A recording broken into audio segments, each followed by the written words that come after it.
तो hello guys, कैसे हैं? मैं आपका लीगल दोस्त एडवोकेट निसार अहमद। आज हम बात करेंगे टाइटल डीड के ऊपर। अगर जो प्लेंटिफ अगर केस फाइल करता है तो किस तरह से वो टाइटल डीड को कोर्ट में प्रूफ कर सकता है। वैसे अगर जब भी टाइटल डीड का नाम सामने आता है, केस सामने आता है, तो यही धारणा लोगों की होती है कि बहुत ज़्यादा टाइम लगेगा, बरसों बीत जाएगी, इसमें जो है जनरेशन टू जनरेशन केस चलता है। तो मेरे भाइयों, ऐसा बिल्कुल भी नहीं है। अगर आप टाइटल डीड को अगर आप अच्छे तरीके से अगर कोर्ट में प्रेजेंट करते हैं, जिस तरह से प्रेजेंट करना चाहिए, अगर आपके वकील को अच्छी सूझबूझ है, तो यकीनन आप टाइटल डीड में सालों बरसों नहीं लगता है, आप इजीली। वैसे टाइम लगता है टाइटल डीड के अंदर, ये कोई क्रिमिनल केस नहीं है कि आप आज फाइल करें या 2 या 3 महीने के अंदर आपको फैसला देखने को मिलेगा। टाइटल डीड में यकीनन आपको समय लगता है, लेकिन आप इसको अगर अच्छे से अगर सूझबूझ से रणनीति के साथ अगर आप टाइटल डीड को कोर्ट में प्रेजेंट करते हैं, तो यकीनन आप इसमें जल्दी ऑर्डर आप ले पाएंगे। तो आज हम इसी के ऊपर बात करेंगे। कुछ पॉइंट आपको मैं बताऊंगा जिससे प्लेंटिफ अगर टाइटल डीड कोर्ट के अंदर अगर सूट फाइल करता है तो वो किस तरह से आप इसके अंदर ऑर्डर जल्दी से जल्दी ले सकता है। तो हमारा मेन मकसद यही है कि टाइटल डीड को अगर कोई बंदा केस कर रहा है, कोई व्यक्ति प्लेंटिफ, मेरे कहने का मतलब है कोई प्लेंटिफ केस फाइल करता है कोर्ट के अंदर, तो वो किस तरह से ऑर्डर जल्दी से जल्दी ले लेगा। तो जो भी हमारे व्यूवर्स हैं, अगर वो हमें चाहे फेसबुक पर देखते हो तो हमारे पेज को आप लोग फॉलो कीजिए। अगर आप हमें यूट्यूब पर देखते हैं तो हमारे यूट्यूब चैनल को आप लोग सब्सक्राइब करें, शेयर करें और बेल आइकन भी दबाना बिल्कुल ना भूलें। तो चलिए बात करते हैं। सबसे पहले मैं छोटा सा आपको इंट्रोडक्शन दे दूं कि टाइटल डीड होता क्या है। आप लोग देखते होंगे कि प्लेंटिफ कहता है ये ज़मीन, ये मालिकाना हक मेरा है। डिफेंडेंट कहता है कि ये ज़मीन मेरा है। तो यहाँ पर किसी को कहने से बिल्कुल आपको टाइटल डीड, टाइटल आपका नहीं होगा, पोजीशन आपका नहीं होगा, बशर्ते आपको इसके अंदर डिक्लेरेशन, कोर्ट के द्वारा डिक्लेरेशन लेने की ज़रूरत होती है। अगर कोई दो व्यक्ति दावा करता है कि ये प्लॉट, ये प्रॉपर्टी, ये चाहे ये खेत है, चाहे कुछ भी प्रॉपर्टी हो, दावा करता है दो व्यक्ति कि ये मेरा है, वो मेरा है, तो बोलने से तो होगा नहीं। आप अगर ऐसे ही अगर इस पर लड़ाई झगड़ा करेंगे तो आपका पोजीशन जो है बिल्कुल प्रूफ नहीं होगा। तो फिर किसका होगा, टाइटल किसका होगा?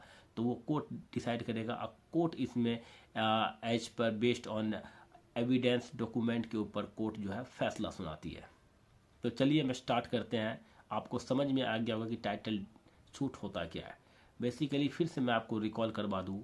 अगर प्लेंटिफ कहता है कि ये प्रॉपर्टी, ये प्लॉट मेरा है, डिफेंडेंट कहता है कि ये जो जिस पे प्लेंटिफ दावा कर रहा है, और डिफेंडेंट भी कहता है कि ये जो है प्लॉट है, ये प्रॉपर्टी मेरा है, तो यहाँ पर टाइटल सूट का मैटर आता है और दोनों पार्टी को कोर्ट के अंदर प्रूफ करना होता है कि एक्चुअली में किसका प्लॉट है, किसका प्रॉपर्टी है। तो मैं आज आपको प्लेंटिफ के साइड से बताऊंगा कि प्लेंटिफ कोर्ट के अंदर किस तरह से इजी टाइटल डीड को कोर्ट में प्रूव कर सकता है। और मैं आपको बिल्कुल एक्सपीरियंस, बिल्कुल आपको मैं गारंटी देता हूं कि अगर आप इस केस को इस तरह से प्रेजेंट करेंगे कोर्ट के अंदर, तो बिल्कुल आपको टाइटल डीड, आपको जल्दी इसमें डिग्री ले सकते हैं, आप ऑर्डर ले सकते हैं। तो सबसे पहला पॉइंट, अगर आप टाइटल डीड फाइल करते हैं, टाइटल सूट अगर आप फाइल करते हैं, तो सबसे पहले कोर्ट के अंदर आप अपना ऑनरशिप का जो कागज होता है, आपका जो डॉक्यूमेंट होता है, जिस चीज़ पे आप दावा कर रहे हैं, आप ऑनरशिप, आप अपना कब्जा को कोर्ट के अंदर प्रूफ करें। तो पहला पॉइंट क्या है, आप अपना कब्जा को कोर्ट के अंदर साबित दिखाइए। आप जो उस पर पोजीशन ले रखे हैं, किस बेसिस पे आप कह रहे हैं कि मेरा ज़मीन है ये, वो दिखाइए आप। तो क्या क्या दिखा सकते हैं आप? अपने ज़मीन से रिलेटेड जिस पे आप दावा कर रहे हैं, रजिस्टर्ड सेल डीड दिखा सकते हैं, आप जो है गिफ्ट डीड दिखा सकते हैं, आप बंटवारा डीड दिखा सकते हैं, आप मोटेशन दिखा सकते हैं, क्या मोटेशंस पे आपका नाम है, आप पुराना खेसरा खतौनी आप दिखा सकते हैं, आप जो है नक्शा दिखा सकते हैं, आप सीमा दिखा सकते हैं। कोर्ट देखिए, सबसे ज़्यादा जो कोर्ट भरोसा करता है, कोर्ट ट्रस्ट करता है, वो रजिस्टर्ड सेल डीड पे करता है। और कोर्ट ये भी देखता है कि लगातार कब्जा है या नहीं है।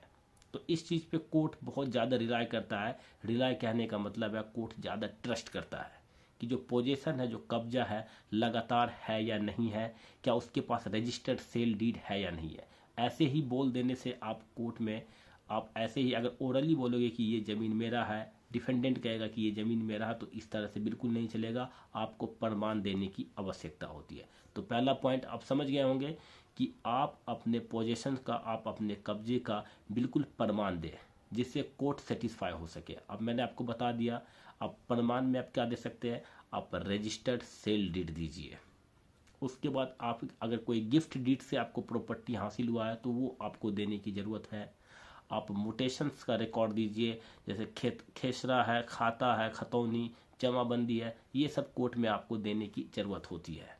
नक्शा दीजिए आप। कोर्ट सबसे ज़्यादा किस पे बिलीव करता है, कोर्ट को अगर आप प्रूफ कर देते हैं कि जो सेल डीड है, ये रजिस्टर्ड डीड है, या इस पे हमारा लगातार कब्जा है, तो कोर्ट बहुत ज़्यादा इस पे रिलाई करेगा। दूसरा पॉइंट देखिए क्या होता है, आपको प्रूफ करने की ज़रूरत होती है चेन ऑफ टाइटल। आपको किस तरह से ज़मीन प्राप्त हुआ है वो भी आपको कोर्ट में प्रूफ करने की ज़रूरत होती है।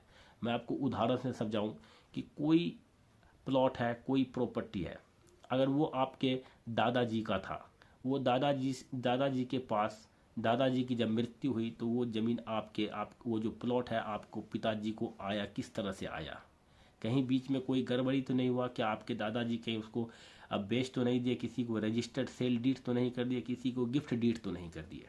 तो आपको चेन ऑफ टाइटल्स प्रूफ करने की कोर्ट में आवश्यकता होती है कि जो आपके दादा के पास ज़मीन था वो बिल्कुल सही पोजीशन में आपके पिताजी के पास आया, और वो आपके पिताजी के पास वो जो है आपके पास आया है। तो वो भी आपको चेन ऑफ टाइटल कोर्ट के अंदर प्रूफ करने की आवश्यकता होती है।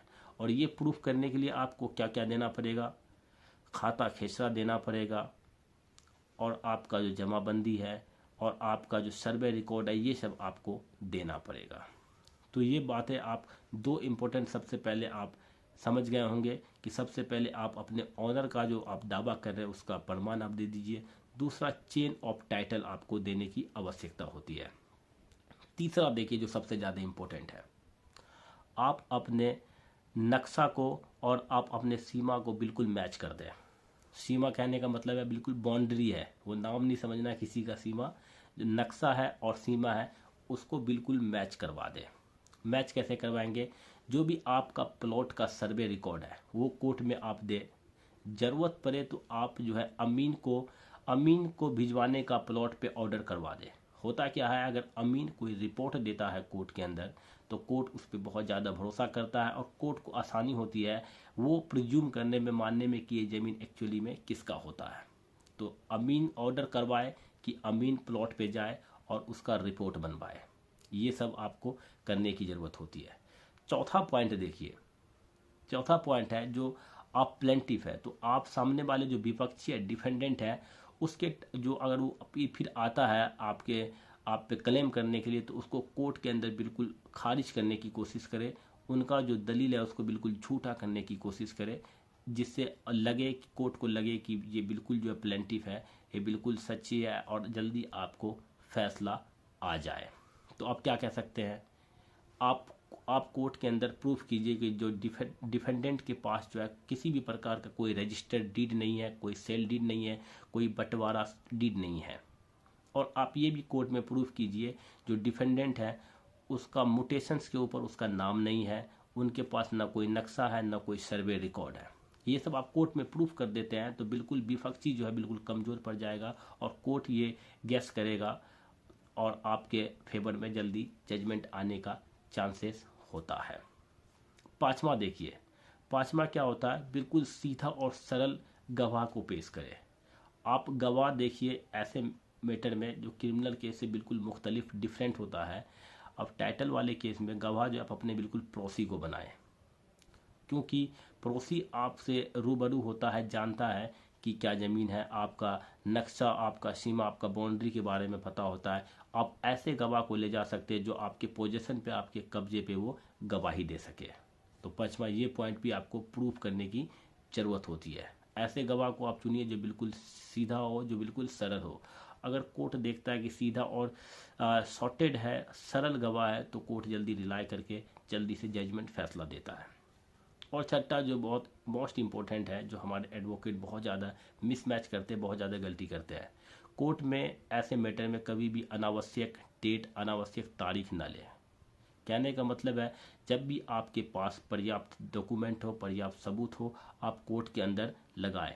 और जो सबसे ज़्यादा मेन इम्पोर्टेंट बात मैं आप लोगों के साथ शेयर करना चाहूँगा कि ऐसे मैटर में अगर जो भी आपके एडवोकेट, आपके वकील साहब हैं, अगर आपसे जिस टाइम अगर किसी डॉक्यूमेंट, अगर कोर्ट से कोई डॉक्यूमेंट क्लेम होता है, तो आप बिल्कुल, ऐसा नहीं है कि आप टाइटल सूट फाइल कर दिए तो आपके फेवर में जजमेंट आ जाएगा, प्लेंटिफ है।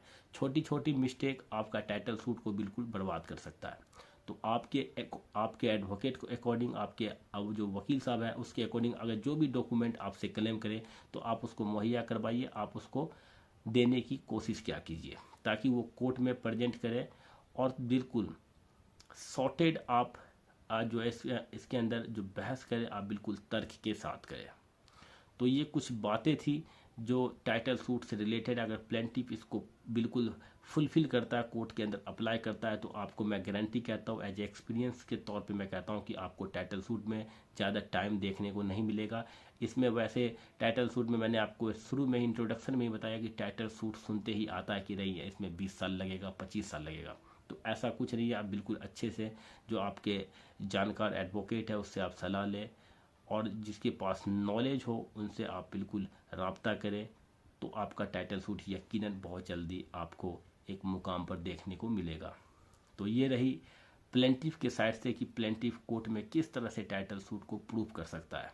नेक्स्ट वीडियो में आप लोगों के साथ हम बात करेंगे, अगर प्लेंटिफ टाइटल सूट फाइल किया है तो डिफेंडेंट, विपक्षी किस तरह से उनको कोर्ट के अंदर प्रूव कर सकता है, क्योंकि कोर्ट कभी भी एक्स पार्टी ऑर्डर नहीं देगा, दोनों पक्ष को सुने बिना ही फैसला आता है। तो बहुत लंबा प्रोसेस है, ट्रायल चलता है, और टाइटल सूट में कभी भी जो भी फ़ोन करे, कॉल करे टाइटल सूट के लिए, बिल्कुल ये बात समझे, यकीनन इसमें समय लगता है, ट्रायल का पर्पस होता है, गवाह चलता है, बहुत सारा इसमें प्रोसेस है, फिर जाकर जो हमारा टाइटल सूट है मुकाम तक आता है और फैसला इसमें आपको देखने को मिलता है।